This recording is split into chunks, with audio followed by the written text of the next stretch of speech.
So it's a ukactive.com first today, where we get to share some news with the industry and introduce to everyone a brand new CEO of one of our major members. So I'm here with Sophie Lawler, who's just taken on a fantastic gig at the helm of Total Fitness. Absolutely. How'd you feel, Sophie?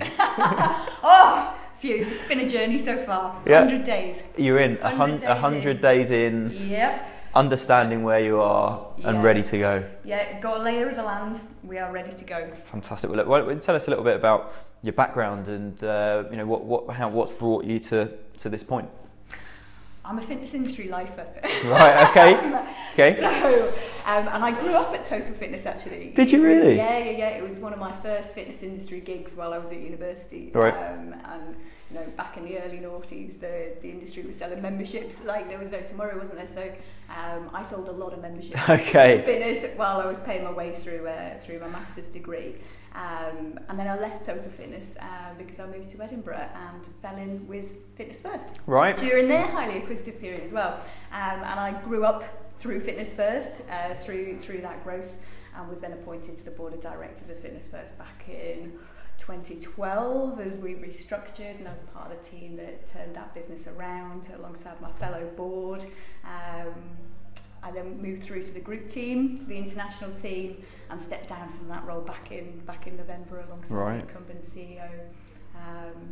And I thought long and hard about the fitness industry. I thought long and hard about what to do next. Took a lot of walks on beaches. And you thought, I'm back in the fitness industry. Yeah. Do you know what? The one thing that occurred to me with all my thinking, I tried very hard to step out of the sector, having spent a long time in the sector. Yeah. Because how long were you at Fitness First? Let's say 2003 to 2017. So you really saw that different phases of the industry, is it? Yeah, all of it. Learned all of the lessons. Went through a lot of roles at Fitness First as well. So I really learned. So what different roles were you playing at Fitness First? So I was general manager, multi-site manager, head of marketing, head of central operations and strategy director, and then group director as well. So you've seen every layer through the business, the different challenges. Around. And we know Fitness First journey very well. So it was a real journey, a real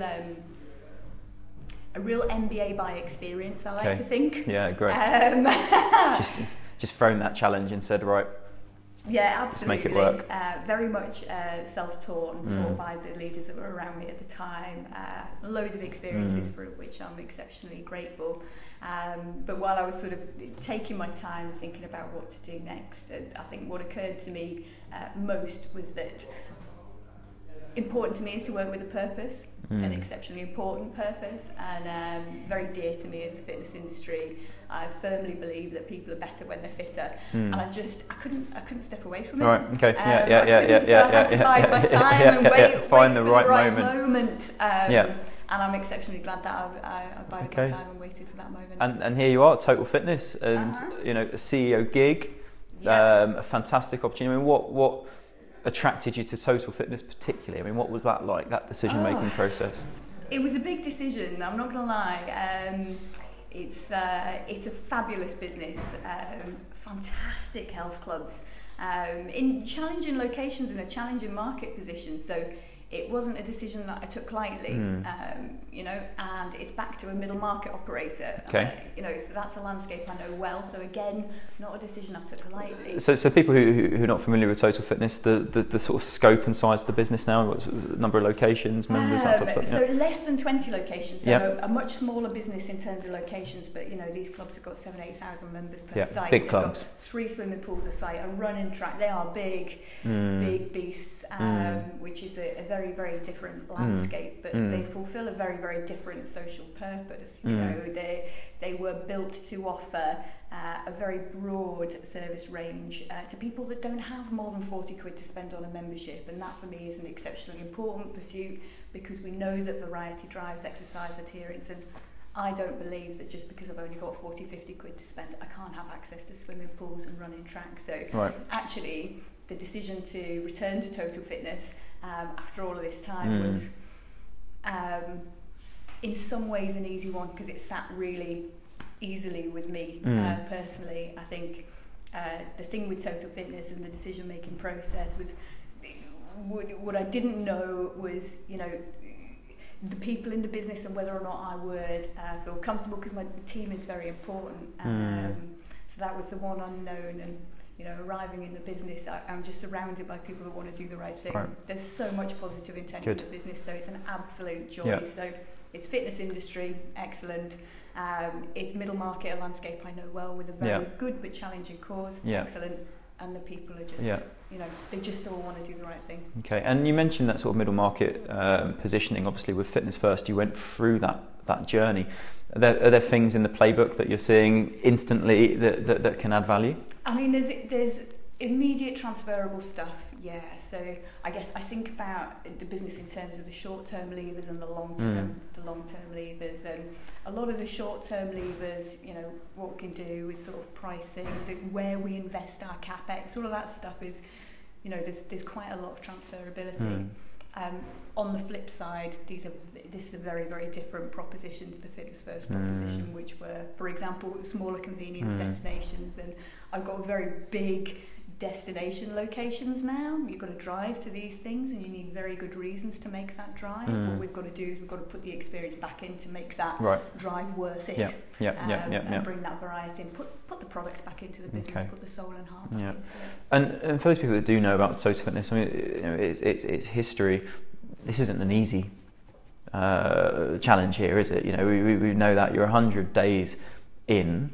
I mean, what are the sort of, one or two sort of, top of your to-do? This is the one I want to get stuck into first. Come on, because you're right, that magical, I can't believe it's today, 100 days, right? Yeah, absolutely. I mean, there's two, when I think about the business, I think about it through 4 lenses, but there's 2 key enablers. And the first key enabler is around about the people. This is going to be very much a people-powered transformation, however I look at it. And that's the long-term stuff. And this is existing people that you think have got latent potential? Yeah, this is what I call the embedded performance of the business. This is going to take us a long way. This is going to get us the growth momentum that we need after we've pulled all the short-term levers. And then the second bit is around about the platform, which is the property, the buildings, which needs some investment, and we're doing that right now. We've launched our CapEx programme in the last month or so. And then the product, we've got the landscape in our clubs for an amazing fitness product, but we need to put the products back in. So it's people and it's platform, which is property and product. And if we can just get those 2 enablers humming, then the performance, that'll come. You're ready to go. That will come. We've just got to do all of this stuff. And on that people side, you're one of our keynote speakers at the Active Training Conference, and this sort of phrase, people-powered transformation, I mean, that's really exciting to be looking at the latent potential within people and seeing that as an engine of growth for you, right? It's going to be the one. It's going to be the one that takes us the distance. And what sort of, if you're making the business case for that, what's the sort of underpinning sort of, is that just you've worked every level of the business and you can see what it can have an impact on, or are you thinking actually there's something specific there at Total Fitness that's going to make that happen? Well, I mean, when I was out touring the business, when I was thinking about it with the outgoing management team who I met on my way in, one thing occurred to me, and it's actually one of the great professional influences in my career. Uses this analogy. He says, servicing people is like an iceberg, and the service is what you can see on the top. And if the service is in some way disengaged or not firing, then there's a whole lot underneath it is driving that. And I could see as I walked around the business that we could be a little bit more engaged. So that tells me there's something sort of big underneath that's driving that. So I knew, there was going to be some embedded performance if we could start driving some engagement with the people. That was obvious. And then, I arrived and I started doing a little bit of digging around, and I've got a workforce that have been through an awful lot of change. Right. So their engagement with the centre and the purpose of the business is more limited. Right. We need a little bit of trust and a bit of self-belief. Okay. So engagement is, not where it needs to be. And the level of churn in my frontline teams is also very high. Now that's an industry standard, but I mean, what an opportunity. Yeah, if I can just connect my people better to the business by showing them the why and showing them the how of how to get there, and then reducing that churn.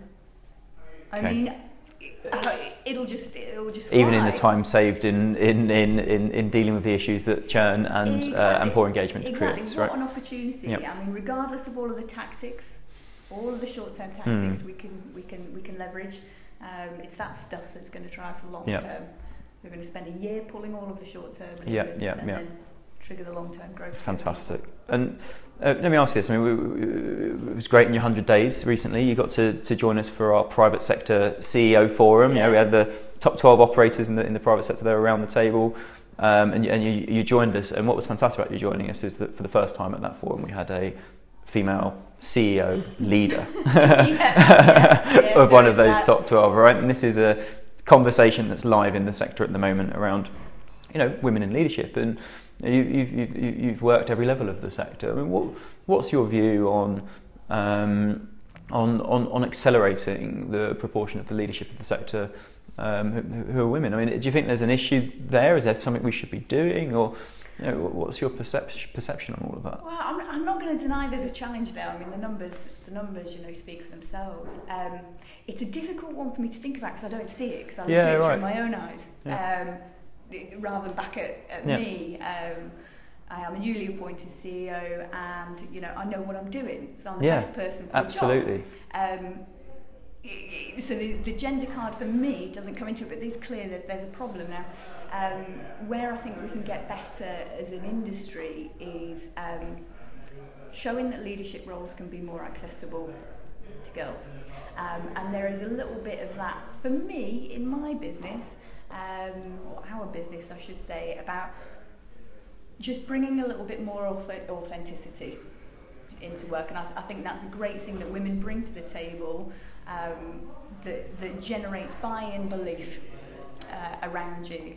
And I think if I can bring my whole self to work, which I do every day, it's not always my best self, but it's my whole self to work, and I do so with an authenticity that helps people believe and helps people trust me, then we can go the 9 yards together. I think that's actually a key thing that women bring to the table, but you've got to show that it's okay. Right. You've got to show that it's okay. And I think in the UK, generally, when we look at our female leaders, they don't seem authentic. Actually, sometimes they behave a little bit like what they perceive male behaviour. Right. Okay. So I think there's something in there about authenticity. But I don't know what the answer is. Yeah. Sure. I think we've got to take the leap and show that it's doable. Yeah. And I think your point around creating the perception of possibility, and then actually the culture and the environment which enables people to thrive. But also there are particular roles, aren't there, where there are challenges. I mean, proportion of general managers. I mean, what's that about? It's the HOD level, right? And we have a real mix at Total Fitness, which is actually a joy. I've got a very strong split of male and female general managers who are equally equipped to do the job. So. And some of them are recently appointed, so it's going to be lovely to see whether or not we can empower those female general managers to show that it's an accessible role for girls as well as boys. Yeah, fantastic. And last sort of question for you: 100 days in, a CEO at one of our major members. Your wish list of Ukactive. I mean, what's the sort of help that you want from your industry body? Well, I mean, it's an interesting one because for quite a few years, and you and I have had this conversation, Total Fitness has sat on the sidelines of Ukactive and not participated as actively as maybe it could have done. And so actually just accessing the network and being part of the conversations, we had some great conversations in the last CEO forum, and I could take some of those back to my team and say, hey guys, we can participate now. There's this great network over here, and they're working on some of the tough stuff for us already. Right. So do you know what? Let's stand down on that issue over there, and let's focus on these things over here. Well, I wish you all the very best. 100 days in with the next years of the role. We're with you, and anything we can do to support. Wish you all the best for it. So thank you very much, Sophie. It's going to be loads of fun. Thanks. Cheers.